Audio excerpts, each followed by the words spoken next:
Hi, I'm Ed Whittingham, and you're listening to Energy versus Climate, the show where my co-host David Keith, Sarah Hastings-Simon, and I debate today's climate and energy challenges, highlighting the Canadian context.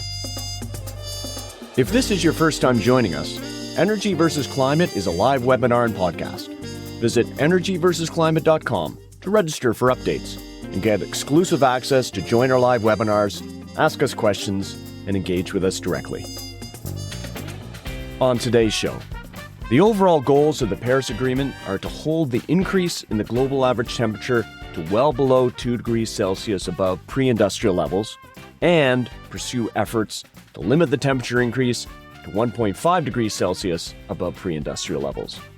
Since coming into force back in 2016, droves of world leaders have pledged alliance to the need to keep warming to the 1.5°C target by the end of this century, in order to avoid dangerous impacts from climate change. I was in Paris in 2015 for COP21, and I remember the activists' push to shave that 0.5 degrees Celsius off that already ambitious 2°C target, context that we'll get into later on in the show. However, temperature readings around the globe show that the world has already warmed by roughly 1 degree Celsius on average above pre-industrial levels, and increasingly, climate models suggest that we will almost certainly exceed 1.5°C of average warming, possibly in the next 5 to 10 years, or maybe even this year, something our guest speaks to. So David, Sarah, and I thought it timely to make the 1.5°C target the topic for today's show, with an eye to unpacking the science, politics, and even the ethics around it. Does the 1.5°C target still make sense if overshoot seems almost certain? Is it a science-based target or a political target, and even a reasonable and just target in the first place? Is the target about holding the line to 1.5°C or getting it back down to 1.5°C by 2100? And what will be the physical and political consequences of missing it? These are all topics we cover in the show. To help us answer those questions, we're very fortunate to have a terrifically qualified guest in Dr. Zeke Hausfather. Zeke spent 10 years working in the clean tech sector, where he was the lead data scientist at Essos, the chief scientist at C3.ai, and the co-founder and chief scientist of Efficiency 2.0. Currently, he is a research scientist with Berkeley Earth, climate lead at Stripe, and the U.S. analyst for Carbon Brief. Zeke offered up a lot of excellent insights, so without further ado, let's get to the show. Welcome, Zeke. Thank you. It's great to be here. Wonderful to have you. Let's dive right in. Zeke, why don't we start with the behind-the-scenes dynamics that led to that 1.5°C target? Why was preventing that extra 0.5 degree of warming seen as so important? And then maybe you could talk to us about how we even measure and define 1.5 degrees Celsius of warming. Sure. So it's always worth pointing out that any of these global targets are a result of a number of competing concerns and optimizations. There's no specific line that we know about where everything goes from fine to catastrophic. It's not like 1.4 degrees is happy and 1.6 degrees is a hellscape, or 1.9 versus 2.1 for that matter. And so these targets come out of a political process, fundamentally. And for a long time, the political process around the UNFCCC and the international climate policy world, was focused a lot on limiting warming to below 2 degrees. That sort of got morphed over time into well below 2 degrees, which a lot of people interpreted as a 66% chance of avoiding 2 degrees warming. But there was a number of countries and organizations that thought that was not enough, particularly small island nations that realized that, given the amount of sea level rise that would be committed in a 2 degree world, it would threaten the survival of many of their societies. And so during the Paris Agreement, they brought together sort of the higher ambition coalition to push countries to have an aspirational target on top of the commitment to limit warming to well below 2 degrees of trying to limit warming to 1.5. Now, what was interesting about this is at the time, the scientific community had done relatively little actual modeling or analysis of 1.5 degree scenarios. There's no climate model runs, or virtually no climate model runs looking at 1.5 degrees. The previous IPCC report, the most ambitious mitigation scenario they modeled was RCP 2.6, which limited warming to about 1.7, 1.8 degrees by 2100. And similarly, there is almost no energy system modeling work done to look at how the energy system could limit warming to below 1.5 degrees. And so out of the Paris process came a mandate for the IPCC to examine this new proposed 1.5 degree target. And that resulted in this 2018 report on 1.5 degrees that got a huge amount of attention worldwide. It galvanized a lot of the youth climate activism we see today. It was a really watershed moment in the discourse on climate change. And a lot of that was focused on this number 1.5 degrees. The challenge, of course, is that it's really, really, really hard to get global temperatures to 1.5 degrees, particularly without overshooting them on the way there, which we'll talk about in more detail later. And so as we haven't done nearly as much as people hoped to cut global emissions over the last decade, it's becoming increasingly obvious that we are going to pass 1.5 degrees most likely in the next decade. And so that's leading to both a reassessment of what people mean by the 1.5 degree target, and, a lot of potential communication challenges for us as climate scientists of like, if the call in the activist community has been 1.5 degrees to stay alive, and we're clearly not going to limit warming to 1.5 degrees, how do we reconcile that? And how do we try to pass forward? And so that's where we are right now. And there's a lot of contradictions inherent in this. But yeah. Yeah. So let's actually, when you said, it triggered a reassessment of what people mean by the 1.5 target, is that target about holding the line by any means possible? We can get into the means later on, but holding the line so that we don't have anything greater than 1.5 C of warming today, 2020s, 2030s, or now is the consensus around trying to limit warming, trying to get warming back down to 1.5 C by century's end, or is there any consensus on it whatsoever? So the language of the Paris Agreement implies that it is by the end of the century. Now, when the 2018 IPCC report came out, they looked at a number of different scenarios, so-called no overshoot scenarios that actually tried to limit warming to 1.5 degrees without passing it, low overshoot scenarios, and high overshoot scenarios. In the most recent IPCC report, the sixth assessment report, Working Group 3, which came out last year, or earlier this year, actually, that report looked at, I think, 230 different scenarios that limit warming to 1.5 degrees by the end of the century. And 96% of those, 221 of them, had some degree of overshoot on the way there. And so it's just becoming vanishingly difficult. It was hard back in 2018, but from the vantage point of today, it's vanishingly difficult to craft a plausible energy system model that can limit warming to 1.5 degrees without passing it on the way there. And so the 1.5 degree target has morphed into a de facto overshoot target, though I feel like we haven't done a great job communicating that in all cases. Sure. Isn't it because it's fundamentally a bait and switch? It's like saying, I first say I'm really going to stop drinking, and then I say, no, what I actually mean is I'm going to stop drinking after I drink more. I mean, it's not a failure to communicate. It's a failure to be honest. I think that's certainly part of it. I think folks involved in the Paris process would say, well, it was always about 2100, not about how we get there. But at the same time, I don't think that's how the target was more broadly communicated. Certainly wasn't how the target was communicated as I was sitting in those cafes in Paris in 2015, and activists were first latching on to this idea of pushing for a 1.5 C target. But, and just on overshoot, this is a plug for a past episode. We had Adrien Abécassis, a French diplomat, on the show last season talking about the Global Commission on Overshoot, which David has some involvement in. Now, let's bring it up to today. So how much warming have we experienced to date? I think we're at a little over 1 degree centigrade of warming above pre-industrial to date. But what does the latest data say in warming to date? And when, if it's 96% of the models have some degree of overshoot, when are we likely to exceed that 1.5 C threshold? And moreover, how will we know? You can talk to us just a little bit about the science of temperature readings. So the warming to date that we've experienced, as reported by the most recent IPCC report, was about 1.1 C above pre-industrial levels. The issue with that number is it's a decadal average of the last 10 years. And we know that the world is warming by about 0.2 of a degree per decade. And so if you use more, to be honest, relevant statistical methods that can try to extend that value up through today, we're somewhere between 1.1 degrees and 1.3 degrees across the different surface temperature records, with a mean of around 1.2 today. So there's only 0.3 C left until we pass 1.5 degrees in terms of the long-term average warming. That said, on top of that long-term average warming, there's a lot of internal variability. A big El Niño event can add 0.2 C to global temperatures. There's other factors like declining aerosols being somewhat faster than models predicted. that are contributing to additional warming. There's been a lot of discussion about a recent volcano that put a lot of water vapor in the stratosphere having a short-term warming impact. And so the confluence of these factors mean that we might actually see a single year above 1.5 degrees up to a full decade before the long-term average passes that level. And in fact, at least some surface temperature records, such as the Berkeley Earth one that I produce, we now see a greater than 50% chance that this year, 2023, will be the first year above 1.5 C since pre-industrial.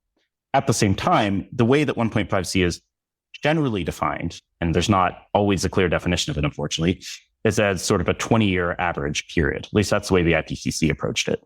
And so we don't expect a 20-year average to pass 1.5 degrees, the center point of it, a 20-year average, until the early 2030s. That's what most models suggest, and what more naive methods of linearly extrapolating past warming trends would suggest. Even though we're going to see a number of individual years and months and certainly days past 1.5 degrees well before then. Got you. It's 20-year average. When you said the world warms by 0.2 of a degree by decade, I was wondering if warming is actually like that old Hemingway line when the question was, how did you go bankrupt? 2 ways, gradually and then suddenly. Does warming accelerate? Is it accelerating, or is it that constant of 0.2 of a degree by decade? So that is a very interesting question at the moment that is causing a lot of debate within the community. Historically, since 1970, it's been pretty consistent at around 0.2 of a degree. There is evidence suggesting we might be seeing an acceleration over the last decade or so.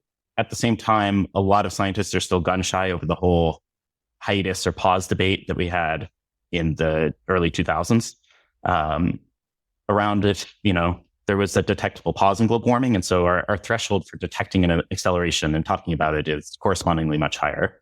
At the same time, I think there's reason to believe that as CO2 concentration or as CO2 emissions don't decrease and other greenhouse gas emissions continue to increase, and as we reduce planet cooling aerosol emissions, which have been cut by about 20 to 30% globally in the last couple decades, we would expect the confluence of those factors, all things being equal, to lead to a near-term acceleration in the rate of warming. So probably a little bit too early to know for sure if you're just basing it on observations, but I personally would expect, and a lot of our models expect, a near-term acceleration.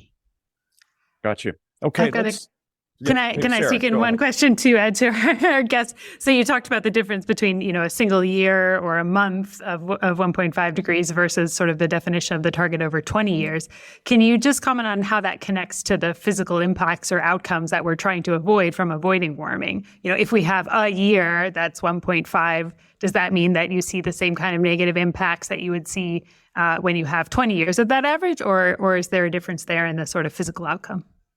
It depends a lot on what impacts you're looking at. If you're looking at heat stress on coral reefs, obviously, a single year can cause massive bleaching, but it's the aggregation of bleaching events over time that prevent recovery and lead to, large scale mortality. Similarly, if you're looking at something like sea level rise, it's really the interval of temperatures over time that's driving sea levels.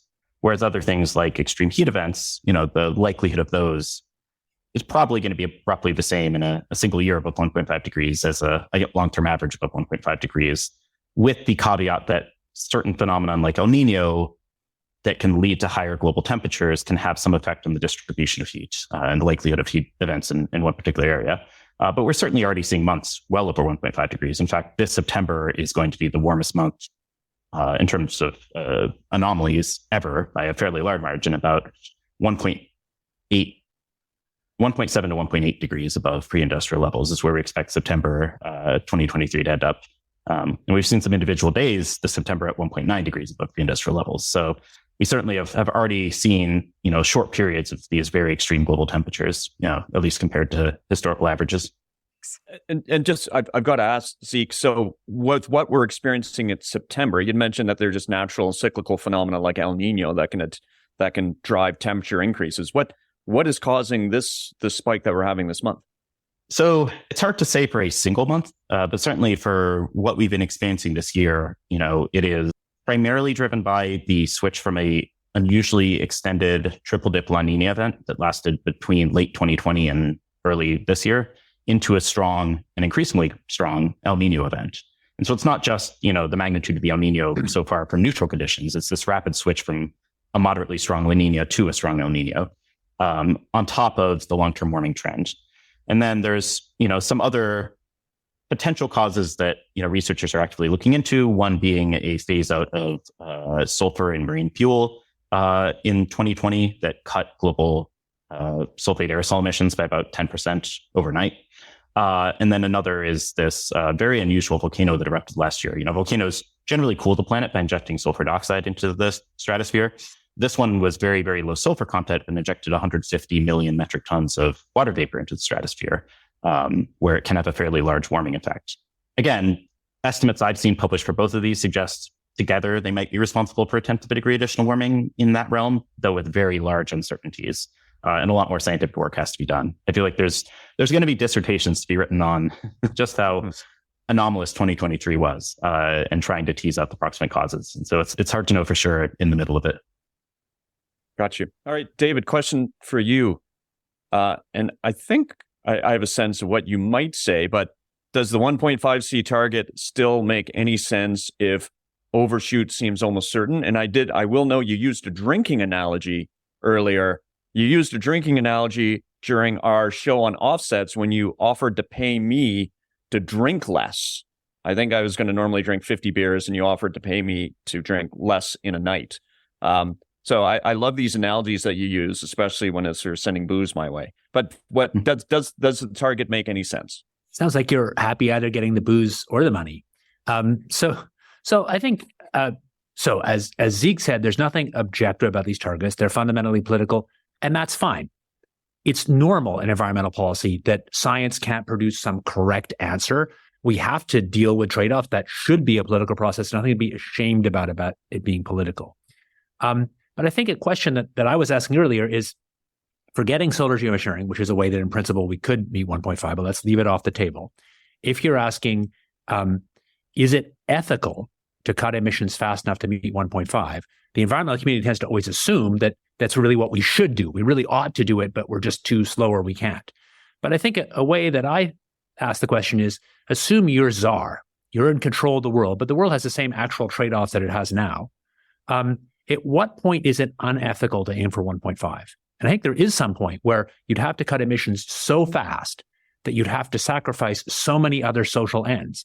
We could cut emissions very, very fast, but it would require a level of command and control and also military force to back up that command and control that's even, it's potentially beyond the kind of World War II levels. I don't think we're quite there now, but we're close to that. And there are other social goals, other environmental goals, other than climate. And if you tried to meet 1.5 too aggressively, the answer is you're sacrificing a bunch of those goals. And I think people in the environmental community have to really get serious about whether they actually mean it when they say we should aim for 1.5. Sarah, and do you think if you were global energy versus climate czar and you could enforce or not enforce that 1.5C target, what would you do?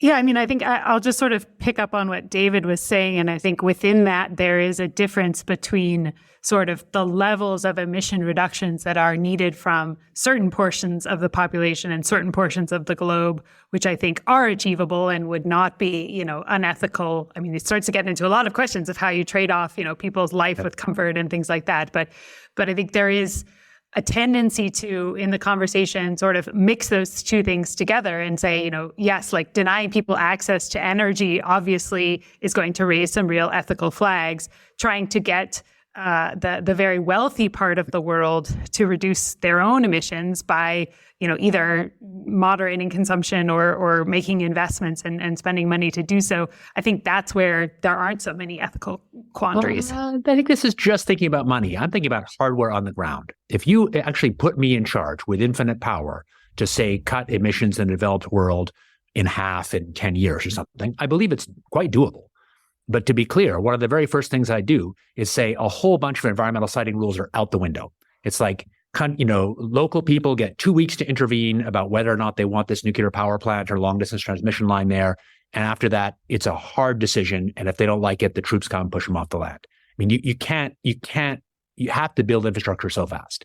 And you also need to be able to do things like you say, we're going to build this kind of solar power thing, and somebody else says the IP, forget the IP. We're just commanding this industry to go build it. That's how you build things this fast.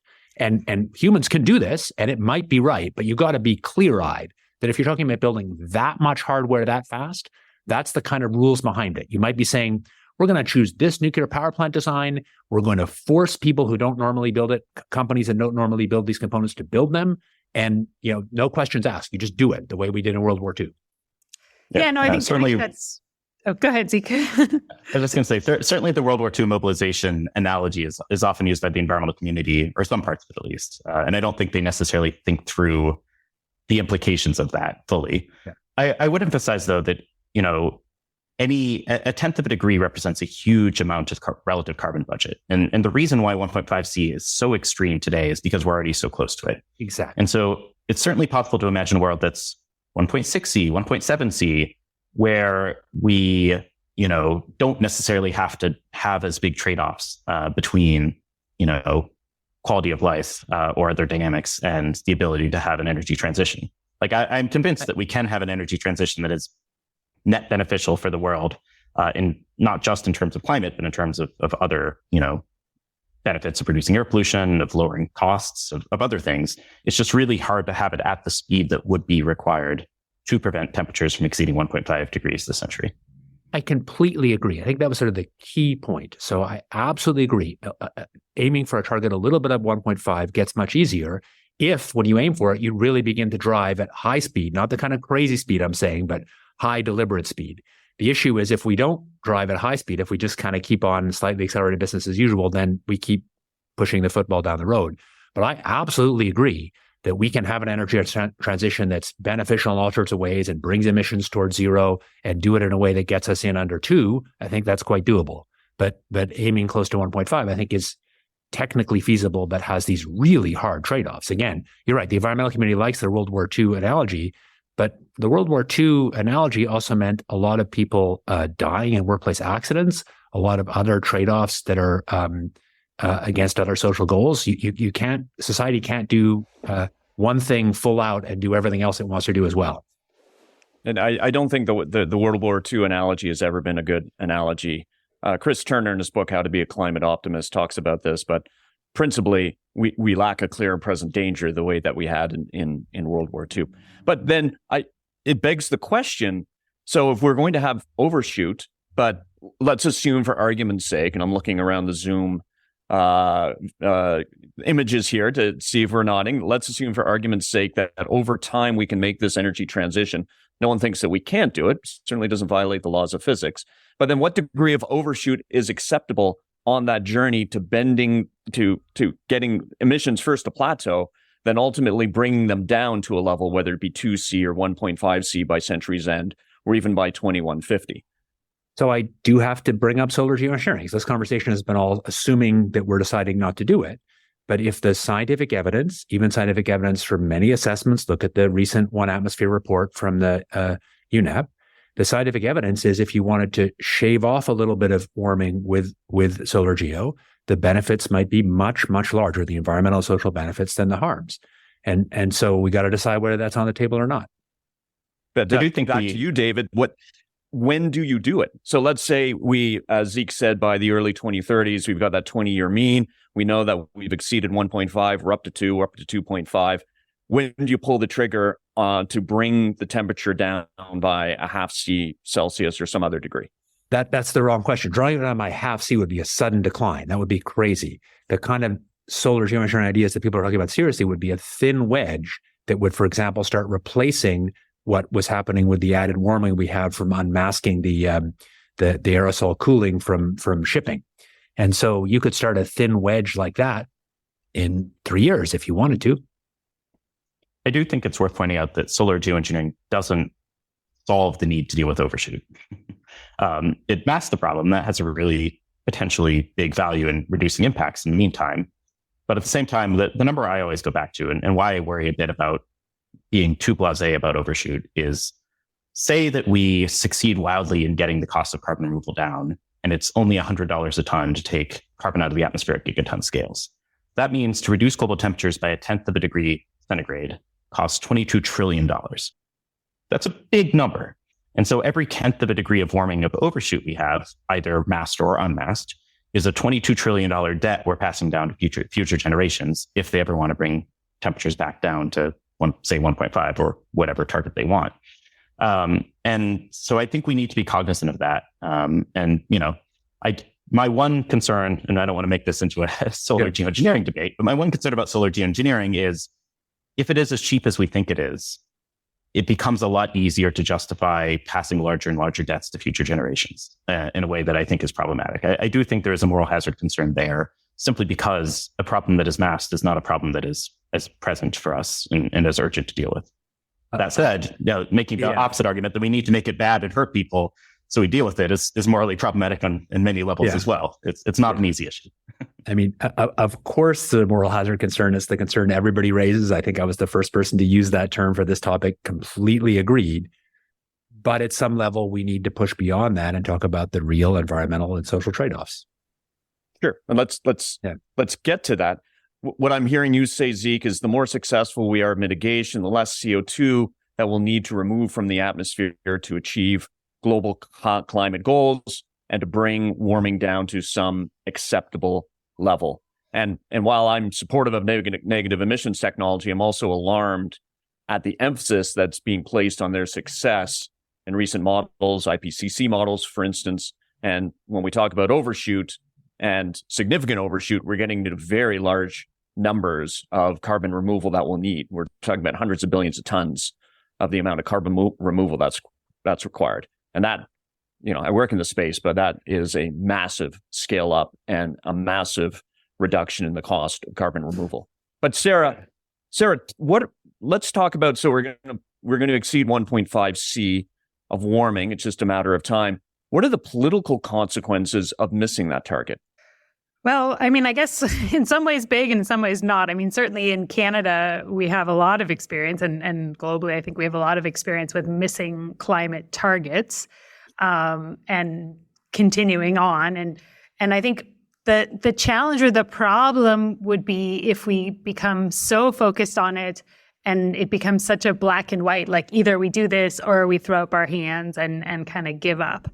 And I don't think that in the real kind of detailed discussion of what we need to be doing, there is a big risk of that happening, right? I don't think that anybody's saying, well, it's 1.5, and if that doesn't work, then we just go home, right? I think the bigger risk politically is one of communication and kind of communication with the, with the broader population around what we're trying to do here.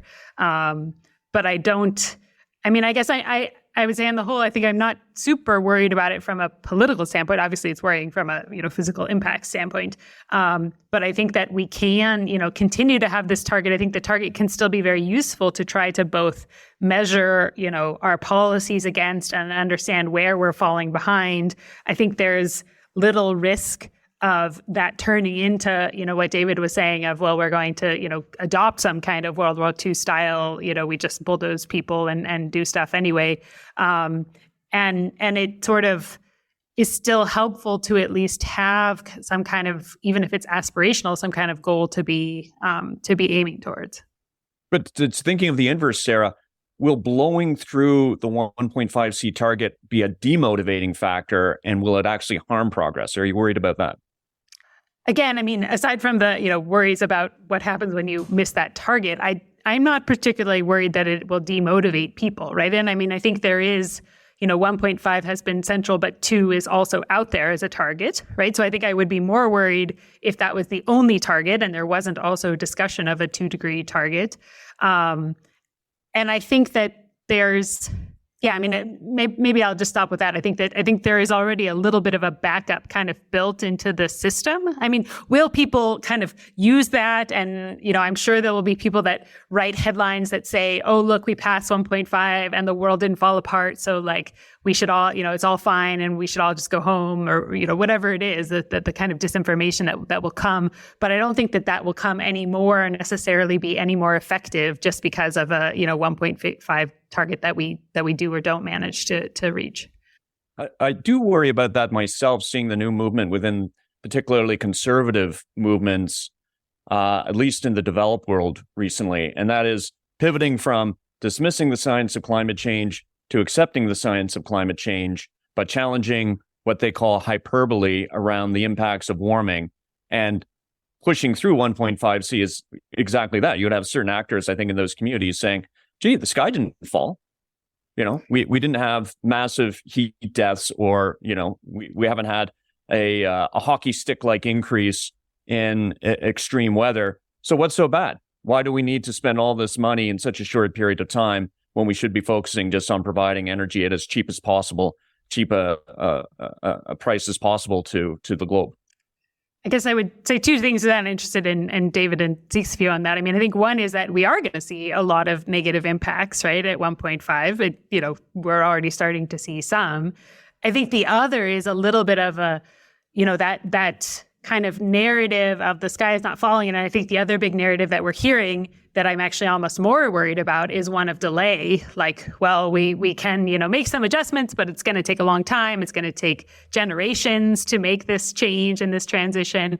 Is that there is no perfect formulism or perfect target or perfect communication that's going to change any of that. That's just going to always be there anyway. And we have to change it by showing that we can build this stuff and showing people that they can, have a life that is comfortable through this transition. And worrying too much about, trying to say exactly the right thing to win over that debate is, a lost cause.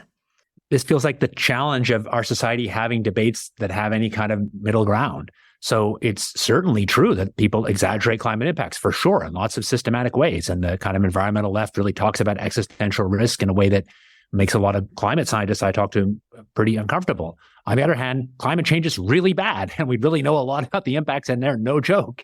And so the challenge is how to have that conversation in a kind of reasoned way. I don't know how to do it.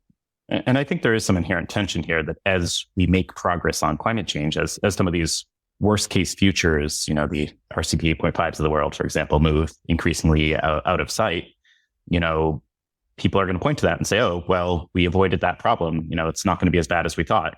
And that's true because we've taken action on it. And so how to weave that narrative together to, make sure that we're justifying a world below 2 degrees, but not making it contingent on a counterfactual warming of 4 or 5 degrees, I think is a challenge that the community needs to address better. And it is a reason why I do think there is a role for some more ambitious scenarios. 1.5 without overshoot is a very extreme case here. But I remember, in some of the early U.S. national climate assessments, there's a real reluctance among many people to use RCP 2.6 because people thought it was too ambitious. And so a lot of thoughts and a lot of analyses compared a no mitigation world of RCP 8.5 to a mitigation world of RCP 4.5. And now we're on a world heading more or less to RCP 4.5. Or another example is my friend Glenn Peters had this great lecture back in 2015, and the sort of punchline at the end was, is 2 degrees possible? Yes, but only in a model. And I think and probably he as well, would be a lot more optimistic today about our ability to limit warming to 2 degrees by the end of the century than we were 10 years ago, based on the progress we've made. I want to jump in with something from the class I taught yesterday. So I wanted to use Hoffert et al., that wonderful old paper, and I wanted to put a dot for current emissions on IS 92A. And, that was the original scenario for business as usual. And we're right about exactly on IS 92A. I know maybe I did this wrong, but you've weighed in on whether kind of 8.5 is too high. And 8.5 is sort of relabeled IS 92A. But the fact is we are right about exactly. We're just a little over 10.2 gigaton C now. And it's 2023. That's pretty close to smack on IS 92A. Tell me that I'm too pessimistic. I mean, the differences between scenarios are still relatively small today.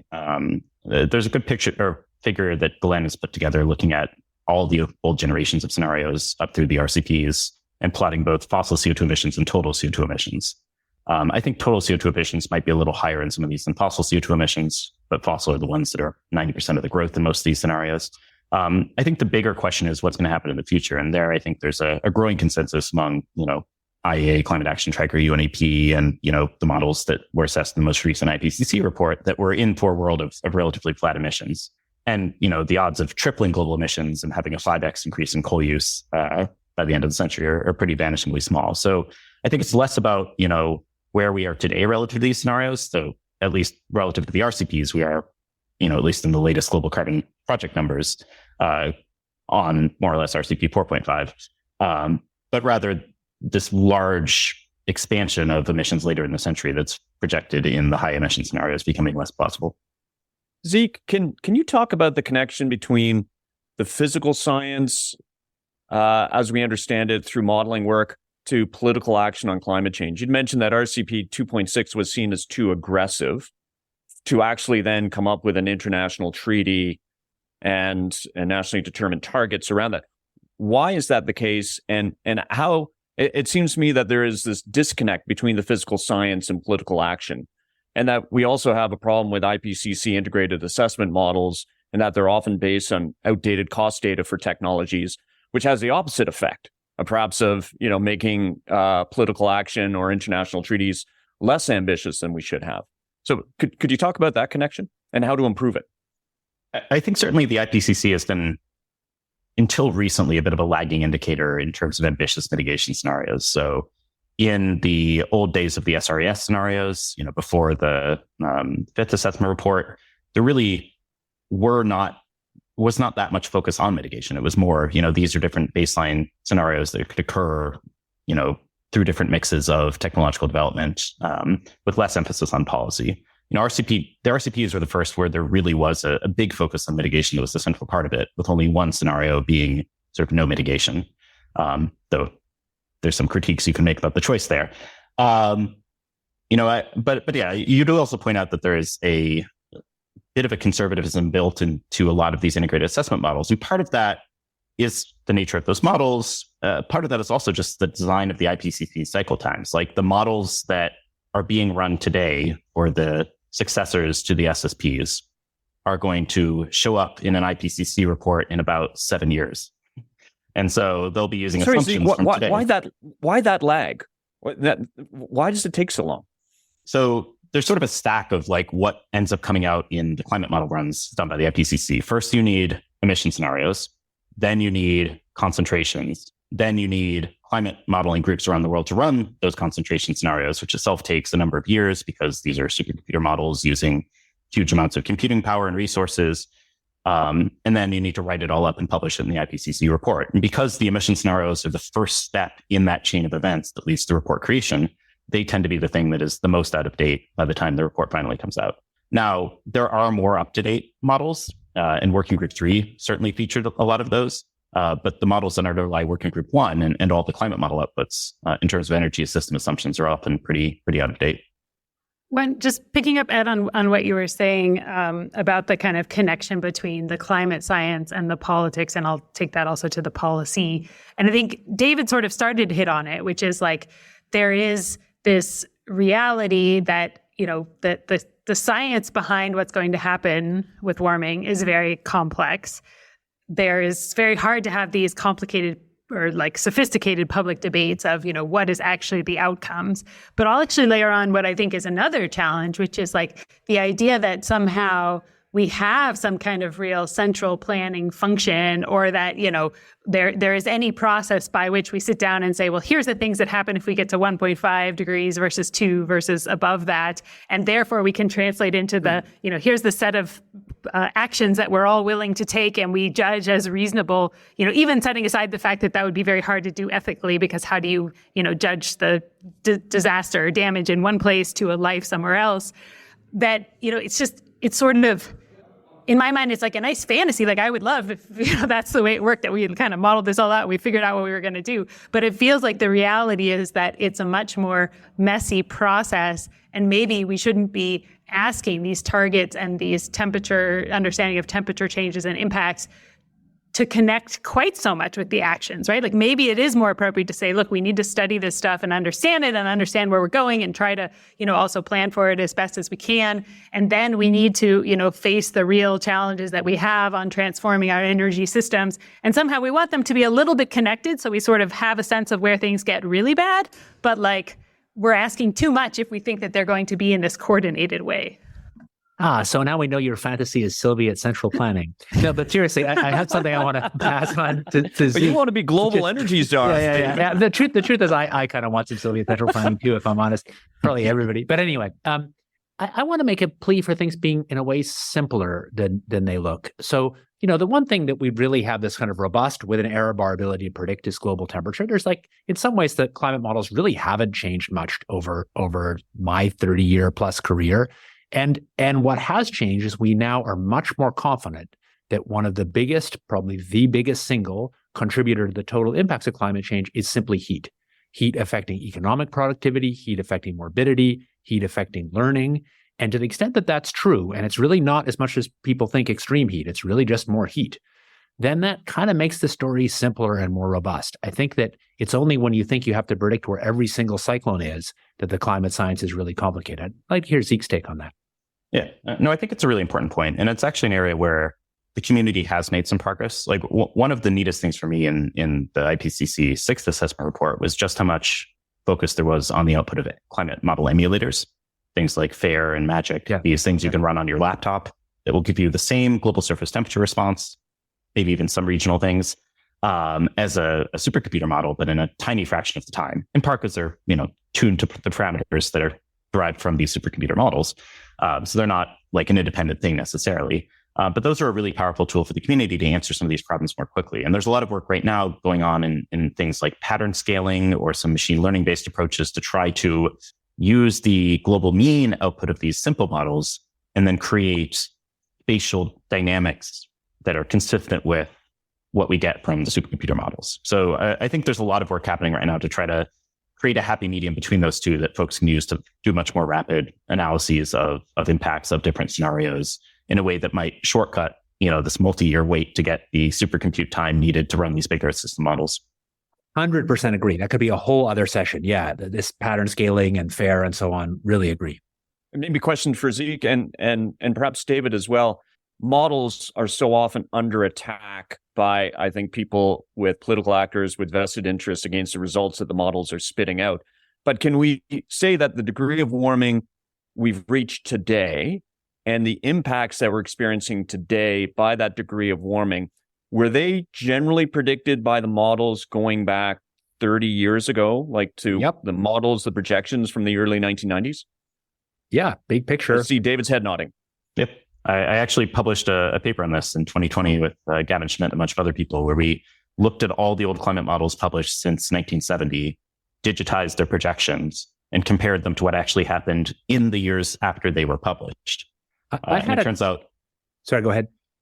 I was just going to say that the models generally were pretty spot on with the warming that happens, after they were published.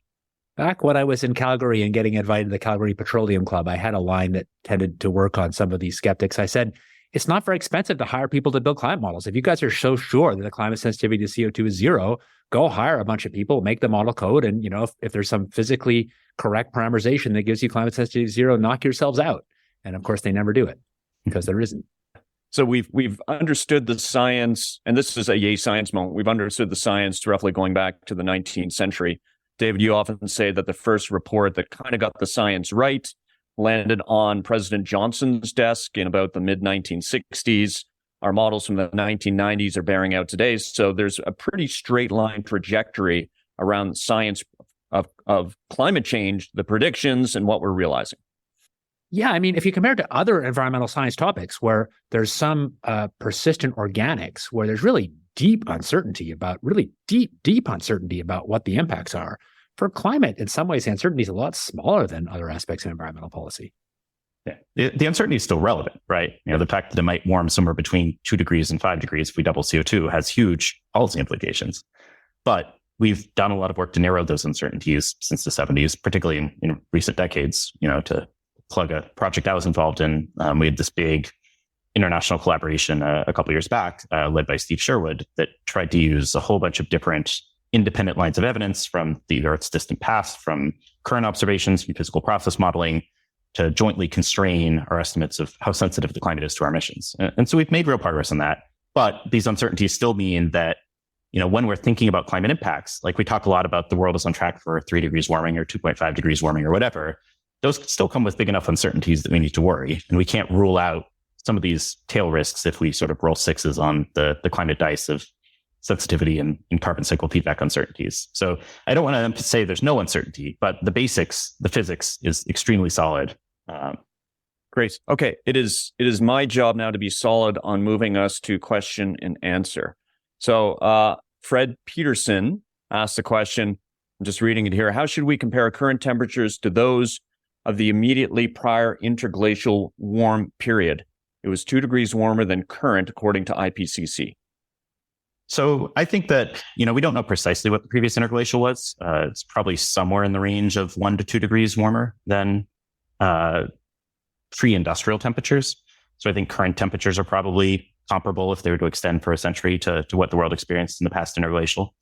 But yeah, these numbers we're talking about in terms of global warming are big. The one that always sticks with me is the last ice age was about 6 degrees C cooler than pre-industrial temperatures. And we're on track to add, around 3 degrees warming centigrade to the Earth's temperature this century. And so that's roughly half an ice age in terms of warming. And so, a couple degrees might sound small globally, but it ends up being a much bigger value in terms of, what most people actually experience, since the land is warming 50% faster than the world as a whole. As I like to say, no one lives in the global average. And I guess just adding on to that pace of change is the part that makes it really hard as humans to adapt to that, right? And also for all the species that are, seeing that change not over a very long period of time, but over this short period of time. And that raises a fundamental question. It is difficult to react to rapid change, but we humans as a species on life may be better placed to react to that rapid change than non-human species. Zeke, is that a fair thing to say? I think it is. The natural world certainly lacks the adaptive capacity we have, particularly since we've fragmented the natural world so much that a lot of plants and animals that would traditionally migrate to different temperature zones in response to a changing climate can't effectively do that today. At the same time, our ability to adapt as humans really depends on how well we do at solving a lot of the other pressing problems facing humanity. If we're in a world of extreme inequality, poverty, weak institutions, I could certainly see that being a world where climate is much more likely to help push countries over the brink than if we're in a world of, it's wealthy, relatively equal, everyone has a high adaptive capacity. That's actually one of the reasons that I like to think of climate change less as an existential threat in and of itself and more as an existential threat multiplier. If we do bad at solving all the rest of humanity's problems, climate on top of that could be really catastrophic. Yeah, that's fair. And if we do well, maybe the impact on we humans is light or less than expected, but the impact on other species of life is very heavy. Mm-hmm. Jim McPhail, you've got a question. Feel free to ask it. Thank you. I'm curious and concerned, quite honestly. I noticed when the discussion was coming about sort of the equation of if we're looking at 1.5% and is this feasible or can we just allow an overshoot? And I agree that 1.5 isn't going to be attained anytime soon. But as the discussion was talking about the different quanta to consider, is this fair? Is it reasonable? How much do we put into it? The talk of ethics came up, a bit about the economics and so on. And I'm thinking, what threw me was in that whole equation that other factors weren't even being mentioned. Things like we're losing keystone species in different ecological systems. So a number of communities right now around the world who are being horribly affected. Many thousand people are treating the climate migrants or just plain bodies. And the discussion didn't even come up to that. And it was mentioned, say that some of the, if you will, the conservatives talk about, we don't really need to do this. 1.5, show me the real effects. I'm not seeing effects. It's like, well, hold on. Maybe in your block, you don't see that, but you don't have to look very far, and not even in Canada, to see where the effects are happening. So that's my concern, is that a number of these factors didn't even come into the discussion. So I'm curious about, how do we actually get them into the equation of what factors to use to decide how much effort to put in? Thank you. Jim, just to be clear, when you say it doesn't factor into the discussion, are you talking about our discussion or are you talking just to the societal discussion at large? Both, actually. Yeah. David, I'm looking at you. I'm back from a week in India talking climate change and solar geo with a bunch of Indian researchers. And it really felt different there. The level of seriousness with which the extreme temperatures are taken feels different. And that's in a world that's so transformed by human action that people think less about the natural world, I think it's fair to say. And so maybe, I'm not sure this is answering your question, but I'm just struck by the difference between that and, my friends in Canmore, some of whom work on Yellowstone to Yukon and really think about this interaction of climate change and the impact of humans on the natural world, where, just as Zeke said, it's a multiplier. hope that's at least a partial answer. If I can just add really quick, I think that all of us are very cognizant of the impacts of climate change, both the ones we're already experiencing today, and things like extreme fire conditions, of heat waves, of sea level rise, and the ones that are going to happen, even at 1.5 degrees. I think the discussion earlier in terms of just how quickly you reduce emissions is the question of where do you create that balance? It wouldn't violate the laws of physics to cut all global emissions to zero tomorrow, but it certainly would have catastrophic effects on many societies. That's an extreme case, but where do you draw the line of what is plausible? And I think right now the challenge is getting emissions to zero quickly enough to limit warming to 1.5 degrees would involve getting all global emissions to zero in the next 20 years. Not just us in the rich countries, but, sub-Saharan Africa, China, India, everywhere. And it's just really hard to see a pathway to do that. Maybe if we do it in the next 40 years, we get to 1.6 or 1.7 degrees, that's a much more plausible pathway from where we are today. But that trade-off of which of those we pursue is not a question we can answer here. It's one of sort of ethics and economics and modeling and many, many different things, all sort of swirled up. And in practice, often ends up being more of a political process than any sort of objective optimization of costs and benefits. Or of course, we get it to net zero in 40 years or so and do a little tiny wedge of solar geoengineering so we keep temperatures at more like 1.5. So a solar geo-related question. Oh, sorry, Sarah, you go ahead, and then I want to get John Sproul's question in. Sounds good. I just wanted to go back to something that we were discussing earlier in this context, right? And David, you were talking about, whether people have what kind of rights they have to protest or respond to the proposed projects in their area. And I do think that we need to have more clear discussions too on what is the balance of power we're giving to different individuals within our society to prevent action or prevent mitigation from moving forward versus who experiences that, right? And to that end, there was a really interesting paper that just came out this week with Leah Stokes and others that was looking at where opposition to wind turbines came from in US and Canada, and sort of looking at the wealth, for example, of the region and correlating that and finding, there was more opposition to build out of clean energy infrastructure in places that were wealthier. And of course, we know that a lot of the negative impacts, direct air pollution impacts from power generation are more likely to impact communities that are poorer. And so I do think that there are, even aside from kind of the bigger climate question, even just on the local level of, air pollution and things like that, there are good arguments that the current system that we have is not equitable in terms of how much power people have to object to, projects and to download real physical impacts on others. Obviously a lot of work to do to fix that too, but I think it's worth noting. Hear, hear. So I want to build upon Sarah's question. You talked about the local impacts of air pollution. Let's talk about the global impacts of air pollution. So Don Sproul, apologies. He says, can you say more about the cause and effect of declining aerosols? And going back to Zeke's magic wand, if we were to wave a magic wand, and let's say we're to get rid of all coal-fired generation on the planet tomorrow, and we eliminate that air pollution, we're actually going to accelerate warming rather than decelerating warming because of taking away that air pollution. That's what I think would be the effect. But David or Zeke, can you weigh in on that? Well, first, coal-fired is just a fraction. There's lots of secondary, one of the big things we learned in the last decade is a lot of the aerosol mass is secondary organics. And so, for example, that means ammonia from feedlots as a big contributor in the US combined with nitrogen oxides. So a little more complex than that. But fundamentally, the big reason that aerosols declined is regulation on air pollution, which is a great thing because air pollution kills an order of 5 million people a year globally. Yep. Just to add to that, when we talk about the effects of aerosols, we also need to talk about the effects of non-CO2 greenhouse gases. So if you're in a world where you cut aerosols to zero and didn't change anything else, global temperatures would go up. If you cut CO2 and aerosols to zero and didn't do anything else, you'd have this bump in temperatures as well due to the aerosol declines.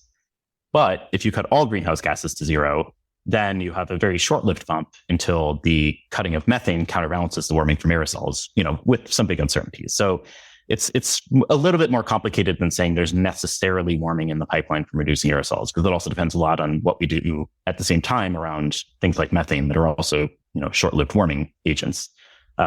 But yeah, so as David said, cleaning up the air and also this recent regulation around marine sulfur fuel are two, big causes of recent declines in global aerosol emissions.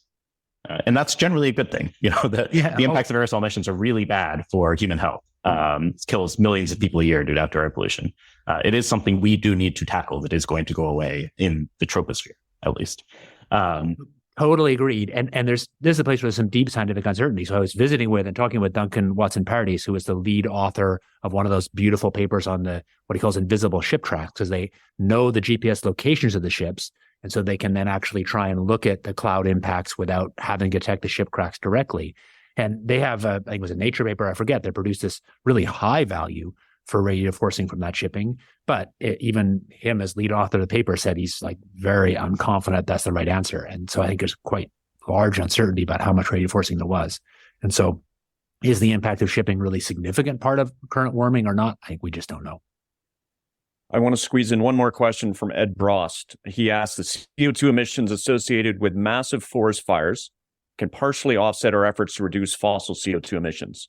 Can we regrow the forest fast enough to compensate for the biogenic CO2 emissions from forest fires? Oh, you stumped us. Zeke. I can try. So it's a really important question. Biogenic CO2 emissions from things like burning forests are the climate. From the climate's perspective, CO2 is CO2, obviously, but there's the ability to have a sink replace those emissions. That's not true for something like fossil fuels. It's not like the coal regrows, whereas forests can regrow after a wildfire.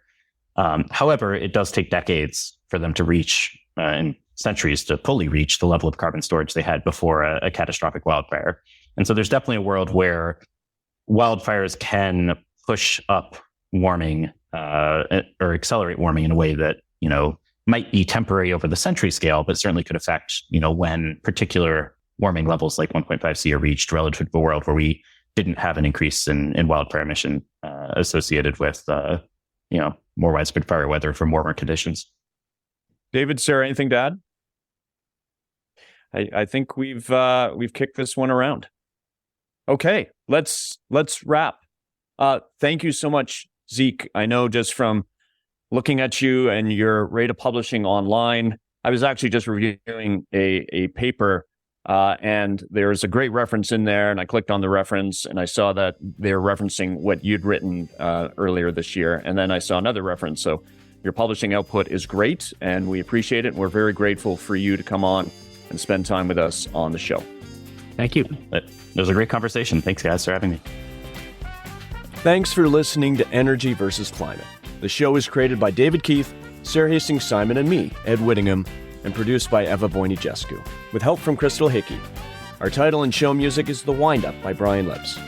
This season of Energy versus Climate is produced with support from the University of Calgary's Office of the Vice President, Research, and the university's Global Research Initiative.